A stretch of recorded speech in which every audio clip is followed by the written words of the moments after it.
তো এখন ঘড়িতে টাইম হয়েছে কিন্তু প্রায় অলমোস্ট 3টে, আর এখন দাঁড়িয়ে আছি শক্তিগড়ে, আর আমার সামনেই হয়েছে হাইওয়ে। তো শুরু হয়ে গেছে আমাদের ড্রিম রাইড। আর কোথায় যেতে চলেছি, কোথায় যাব, সেরকমই একটা জার্সি পরে আছি, দেখে বুঝতেই পারছো কোথায় চলেছি। আর আজকে কিন্তু আমরা কিন্তু 17 তারিখ বেরোইনি, 17 তারিখ আজকে, বাট 16 তারিখ রাত্রে বেরিয়েছি।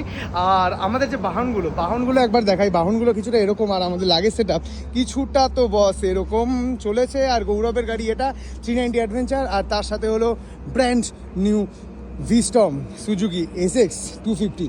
তো মেনলি কিছুই না, আপডেটটা দিয়ে দিলাম। আর কোথায় যেতে চলেছি, কিভাবে যাব, সবটাই ছোটোখাটো আপডেট দিতে থাকবো। আর এটা রাইডের ফার্স্ট স্টোরি বলতে পারো। আর কিছু এরকমই টি শার্ট, কিছু এরকমই মানে আছে জিনিস আছে, সেগুলো তোমাদের সাথে শেয়ার করবো। গোলাপ আবার খেলা হবে কিন্তু ও দুর্দান্ত। আবার সোনাব, হ্যালো ভাই, হ্যালো। তো তো দেখতে থাকো, পরের স্টোরিগুলো কিন্তু এভাবেই আসবে।